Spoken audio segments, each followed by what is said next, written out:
Vou explicar para vocês as diferenças entre os tecidos aqui, o adiposo branco mais subcutâneo, o visceral e o tecido adiposo marrom. Então o que acontece? O tecido adiposo branco é aquele que a gente mais tem no nosso organismo, geralmente, né? Ele é rico em triglicerídeo e ele sofre ação tanto das enzimas lipase lipoproteica quanto lipase hormônio sensível. A lipase lipoproteica vai fazer a depuração de triglicerídeos em ácidos graxos para que depois eles entrarem ali no tecido adiposo branco, né? Enquanto que a lipase hormônio sensível faz essa quebra dos triglicerídeos aqui no meu tecido adiposo branco em ácidos graxos e glicerol. Então, essa daqui é mais influenciada pela insulina, lipase lipoproteica, ela quebra aqueles triglicerídeos do intestino para depois levar para o tecido adiposo branco, e a lipase hormônio sensível ela é mais influenciada por hormônios como glucagon, como adrenalina principalmente, e quebra o tecido aqui adiposo branco, os triglicerídeos dele, em glicerol e ácidos graxos. O tecido adiposo branco ele sofre tanto hipertrofia, que é o aumento do volume dele, vai aumentando a quantidade de triglicerídeos, quanto hiperplasia, aumenta-se a quantidade de células adiposas, ok? E ele faz a secreção de leptina, principalmente, né? Nós temos a gordura visceral, mas boa parte é pelo tecido adiposo branco, que é um mecanismo de controle causando saciedade até certo ponto.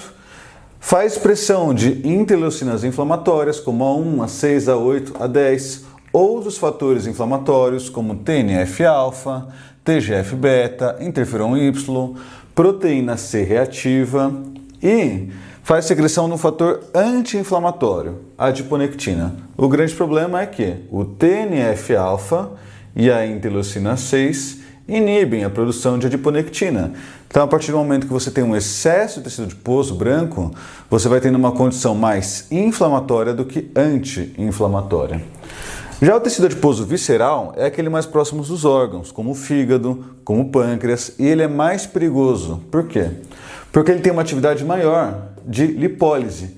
Ele quebra mais gordura, só que os ácidos graxos em excesso, ou seja, ele quebrou mais triglicerídeo em ácido graxo, o que eles fazem?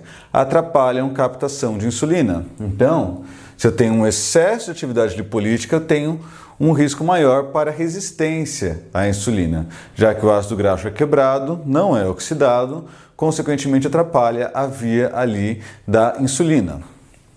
Também temos nele, além da expressão de interleucinas, de leptina, TNF-alfa, a expressão de angiotensinogênio e do inibidor de ativador de plasminogênio tipo 1. Então, nós temos com excesso de gordura visceral mais risco para aterosclerose e para trombose, por exemplo. E por fim, nós temos neles também aqui, né? Temos no tecido visceral uma maior atividade da enzima 11-beta-hidroxiesteroide desidrogenase tipo 1. A 11-beta-hidroxiesteroide desidrogenase tipo 1 faz a conversão de cortisona em cortisol. Então, torna o tecido visceral aqui com mais cortisol. Consequentemente, vai levando aquele padrão de gordura, o que? Mais central, né?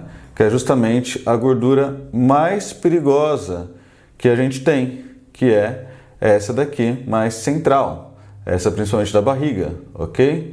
Então, consequentemente, esse tecido adiposo aqui visceral leva a um aumento da gordura aqui mais central. E por fim, temos o tecido adiposo, que é aquele considerado mais saudável, só que também que é o mais escasso, né? Principalmente no envelhecimento, que é o tecido adiposo marrom. E ele tem justamente essa cor mais marrom porque ele tem um maior volume de mitocôndrias. E essas mitocôndrias ajudam na produção de calor e tem uma expressão maior de UCP1, que são as proteínas desacopladoras. O que elas fazem? Elas pegam o ATP, né, energia, e não transformam ali em função energética.